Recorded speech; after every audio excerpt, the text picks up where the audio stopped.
लोकसभा अध्यक्ष।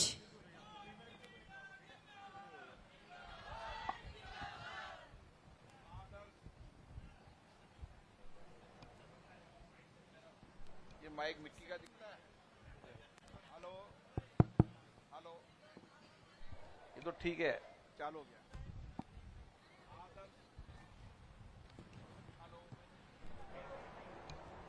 हेलो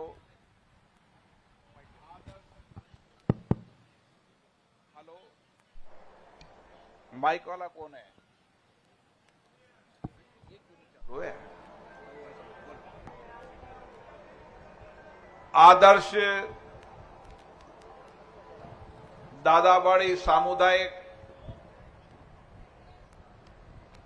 भवन के नवनिर्मित ओपीडी वार्ड के इस लोकार्पण समारोह में मैं आज विशेष रूप से कोटा दक्षिण के विधायक माननीय संदीप शर्मा जी को धन्यवाद देता हूं, जिन्होंने इस क्षेत्र के अंदर ये चिकित्सालय, लोगों की चिकित्सा सेवा,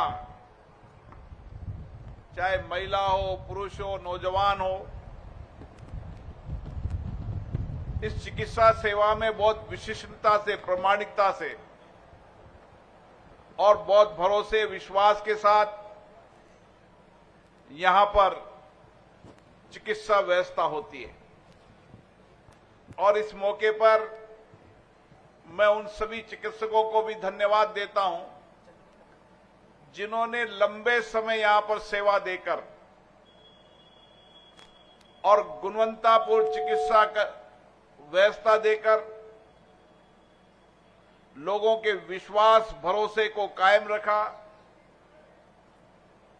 और उसके कारण यह आदर्श सामुदायिक भवन दादाबाड़ी केवल दादाबाड़ी नहीं, इस पूरे कोटा शहर की आदर्श सामुदायिक भवन के रूप में इसकी पहचान हुई।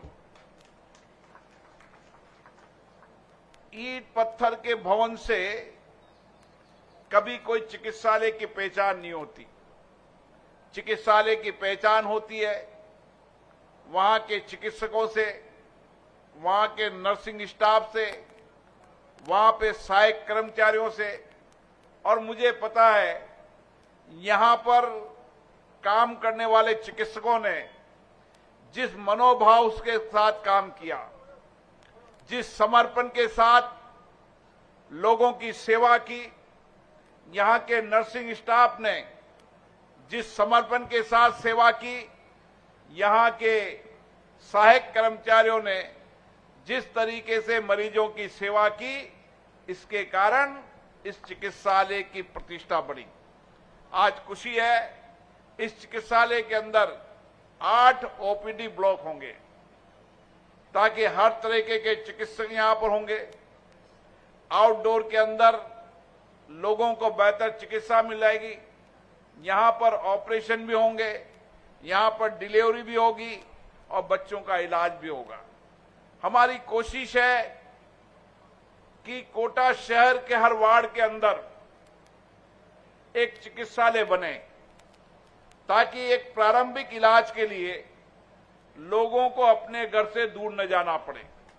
आने वाले समय के अंदर कोटा के हर वार्ड के अंदर प्राथमिक स्वास्थ्य केंद्र होगा ताकि लोगों को प्राथमिक उपचार के लिए अपने नजदीक के उस चिकित्सालय में जाना पड़े। और 4, 5, 6 वार्ड मिलाकर हम सामुदायिक चिकित्सा केंद्र बनाएंगे ताकि छोटे मोटे और बेहतर तरीके से इलाज लोगों का हो सके। आने वाले समय के अंदर इन सभी सामुदायिक चिकित्सालयों के अंदर इमरजेंसी के अंदर यहां एम्बुलेंस उपलब्ध होगी ताकि अपने घर के नजदीक तुरंत एम्बुलेंस से हम जिले के चिकित्सालय में या जयपुर इलाज के ले जा सकें।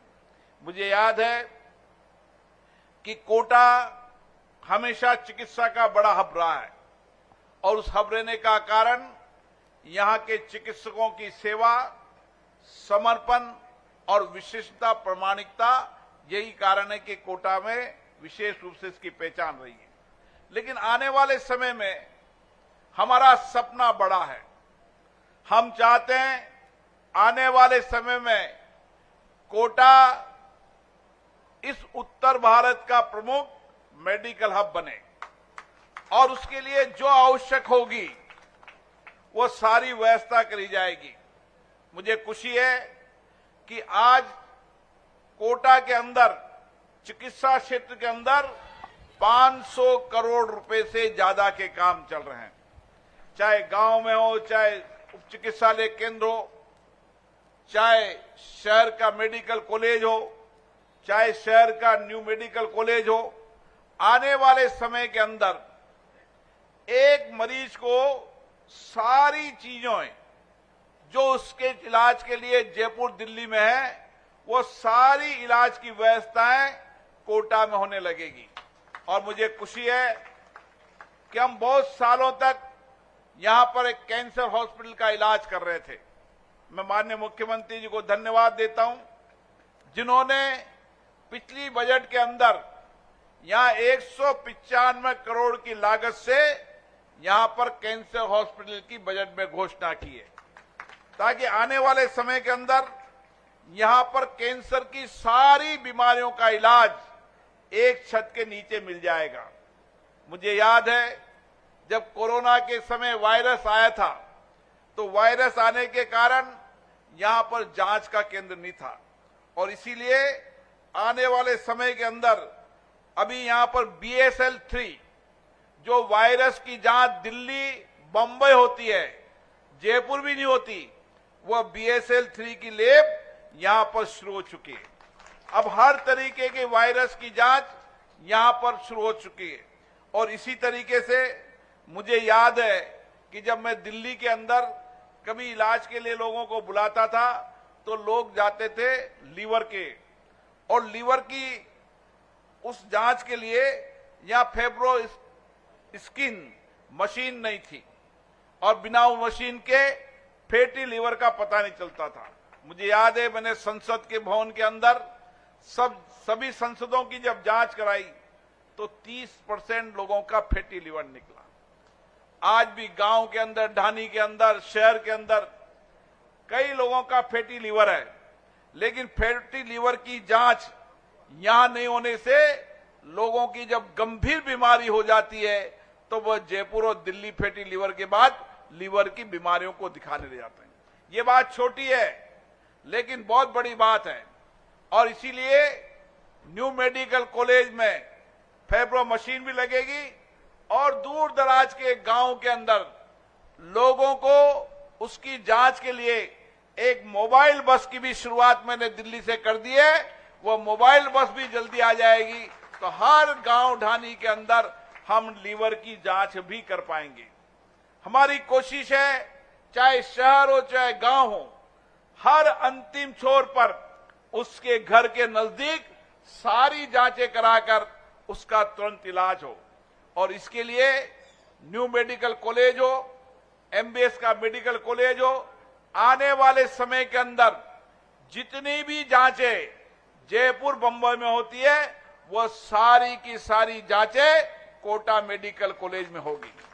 और इसी के साथ चाहे कैंसर का इलाज हो, चाहे कार्डियो सर्जरी हो, तमाम तरह की इलाज के साथ जब हम आजकल लोगों के कमर की बीमारी ज्यादा होती है और कमर की बीमारी होने के कारण स्पाइनल सर्जरी की यूनिट भी यहां पर खुल गई है और 30 बेड का अस्पताल भी हो चुका है। आने वाले समय में शिशु चिकित्सालय के रूप में एक अलग से चिकित्सालय खुल रहा है ताकि दूर दराज के गांव के लोग, यहाँ के गांव कोटा बूंदी के नहीं आते, मध्य प्रदेश के लोग कम से कम 40% लोग, जब आप न्यू मेडिकल कॉलेज में जाओगे, मेडिकल कॉलेज में जाओगे तो 40% लोग मध्य प्रदेश के यहाँ इलाज कराने आते हैं। मेरे पास गुना के विधायक जी का टेलीफोन आया, उन्होंने कहा मैं कोटा में ऑपरेशन कराना चाहता हूं। मैंने कहा क्यों? कि आपके डॉक्टर की प्रसिद्धि इतनी है कि जयपुर दिल्ली के डॉक्टरों ने बताया कि कोटा में डॉक्टर बेहतरीन है। ये हमारी प्रमाणिकता विशेषता है। केवल बिल्डिंग खड़ा करना, मशीन खड़ा करना, इक्विपमेंट खड़ा करना, ये हमारा सपना नहीं है। हमारा सपना है कि देश के अंदर अगर सबसे सर्वश्रेष्ठ इलाज हो तो कोटा की धरती पर हो। और इसीलिए आने वाले समय में एक न्यू मेडिकल कॉलेज आया है प्राइवेट में। आने वाले समय में 3 मेडिकल कॉलेज प्राइवेट सेक्टर में और आएंगे ताकि हम इसको एक मेडिकल का हब बना सकें, ताकि दूर दराज के लोगों का कोटा, बूंदी, झालावाड़ और तमाम आधे सवाई माधोपुर से लेकर टोंक सब लोगों का इलाज कोटा के अंदर आए और मध्य प्रदेश के राजगढ़ से लेकर तमाम लोगों का इलाज यहां पर हो। एक अच्छी बेहतर चिकित्सा व्यक्ति के जीवन में जब सबसे बड़ा संकट आता है तो बीमारी के समय संकट आता है। बीमारी के संकट के समय एक तो व्यक्ति बीमारी से टूट जाता है और एक आर्थिक तंगी से टूट जाता है। इन 2 बड़े कारण होते हैं और इन बड़ों कारण के अंदर आर्थिक तंगी सबसे बड़ी है। और इसीलिए हमने तय किया है, समय लगेगा लेकिन मेरा विश्वास भरोसा है आने वाले समय के अंदर हम हर मरीज का सस्ता और निःशुल्क इलाज कोटा की धरती पर कराएंगे। और इतना ही नहीं, जो आपने सपना देखा था कि यहां पर एयरपोर्ट आए, जब एयरपोर्ट आएगा तो यहां पर हम एयर एम्बुलेंस भी खड़ी करेंगे ताकि कभी भी इमरजेंसी के अंदर कोटा के अंदर एम्बुलेंस होने के बाद आपका जो 8 लाइन रोड है, जो दिल्ली मुंबई का कॉरिडोर रोड है, ताकि कभी दुर्घटना हो जाए तो एयर एम्बुलेंस से कोटा के और देश के अलग अलग हिस्सों से जाने वाले लोगों का बेहतर इलाज करने के लिए जयपुर और दिल्ली के लिए भी यहां पर एयर एम्बुलेंस होने का काम होगा। इसलिए आप निश्चित मानिए, जो अपेक्षाएं, आकांक्षा, जो सपने आपने देखे, समय जरूर लगेगा लेकिन मैंने कोटा की जनता से वादा किया है, इस शहर को हम एजुकेशन हब भी बनाएंगे। आने वाले समय के अंदर जब हमारा एयरपोर्ट शुरू होगा तो उसके साथ हमारे कोचिंग के और अन्य विद्यार्थी पढ़ने भी आएंगे। और उसके साथ हमारी कोशिश है कि यहां पर नए विश्वविद्यालय भी लाएं। नए विश्वविद्यालय के साथ आने वाले समय में लोगों के आईटी का विश्वविद्यालय भी यहां पर बहुत जल्दी शुरू होने वाला है, क्योंकि अब जमाना आईटी का है। अब दुनिया के अंदर आईटी पढ़ने वाले विद्यार्थियों की जरूरत है और इसीलिए आईटी पढ़ने वाले विद्यार्थियों को विश्वविद्यालय यहां मिल सके। तिब्बत आईआईटी हमारे पास है। आने समय वाले में आईटी का विश्वविद्यालय भी यहां पर होगा ताकि हम आईटी के हब के सपनों को भी पूरा कर सके। हम इंडस्ट्रीज के सेक्टर में हो, चाहे सर्विस सेक्टर के अंदर हो, चाहे पर्यटन के सेक्टर में हो, और आने वाले समय में मुकंदरा और रामगढ़, दुनिया के अंदर कोटा ही एक ऐसी जगह होगी जहां 30 किलोमीटर दूरी पर 2 अभयारण्य है और नवंबर तक दोनों अभयारण्य में 9 शेर आ जाएंगे तो आने वाले समय में अभयारण्य के रूप में भी कोटा की पहचान होगी। और पर्यटन के रूप में, आध्यात्मिक पर्यटन के रूप में भी हमारी कोशिश है, चाहे मथुरा दश मंदिर का कॉरिडोर हो, चाहे हमारा चंबल रिवर फ्रंट हो, चाहे नदी हो, और आने वाले समय में जो बहुत दिनों से लोग यहाँ अपेक्षा कर रहे थे कि घड़ियाल अभयारण्य से हमें मुक्ति मिले।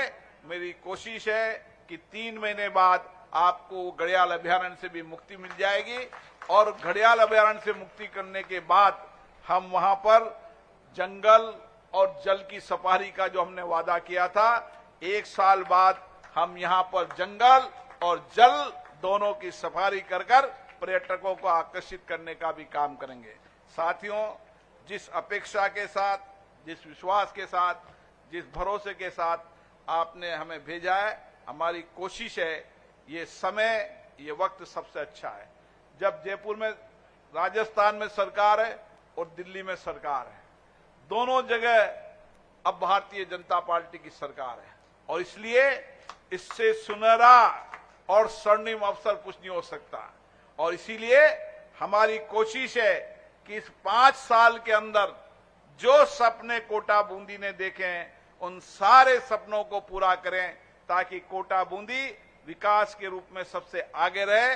और मुझे लगता है कि हम इस तरीके की चिकित्सा क्षेत्र के अंदर भी जो हमारी उपलब्धियां हैं, उन उपलब्धियों के आधार पर ये कह सकते हैं कि मेडिकल हब बनेगा।